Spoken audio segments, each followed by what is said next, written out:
Oscar De La Hoya claims that his former fighter, Leo Santa Cruz, left Golden Boy Promotions because he didn't want to fight Guillermo Rigondeaux, or at least his team didn't want him to fight Guillermo Rigondeaux. His team being led by, I suppose, the now infamous Al Haymon.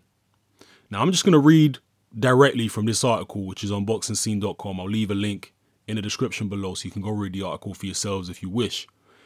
The article goes as follows. Back on January 27th, Golden Boy Promotions president Oscar De La Hoya had advised boxingscene.com that he had planned to begin immediate negotiations for a unification between WBC Super Bantamweight champion Leo Santa Cruz and WBA/WBO champion Guillermo Rigondeaux.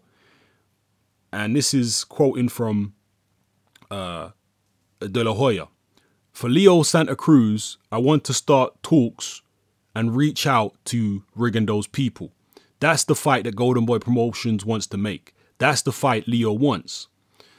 The article goes on to say, Santa Cruz was one of the few remaining Al Haymon fighters who was being promoted by Golden Boy.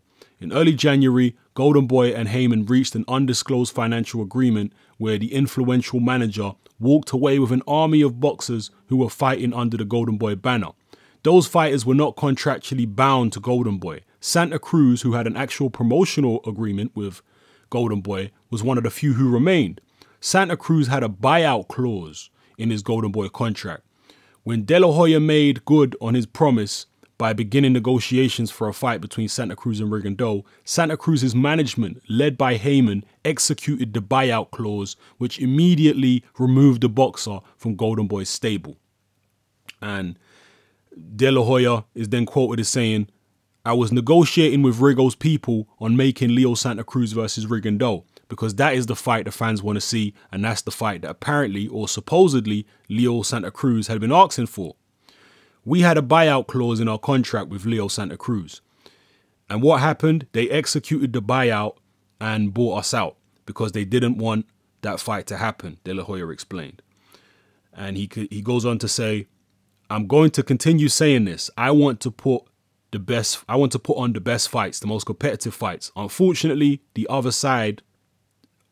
the other side, that's not the case.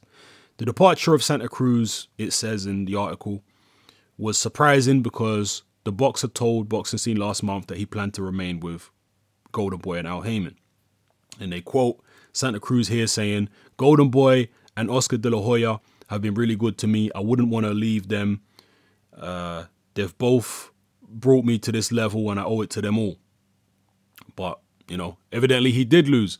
So make of that what you will. Does this reflect badly on Al Haymon? Does this reflect badly on Leo Santa Cruz? Can Oscar De La Hoya be trusted? Can he be believed?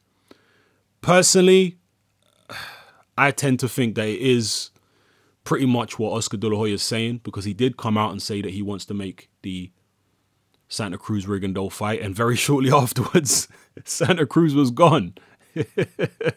So to me, it looks like it really is what it is. But drop your comments below. Let me know what you feel about this situation and this article. Have a read of the interview for yourselves and let me know. It's your boy Hatman. I'm out.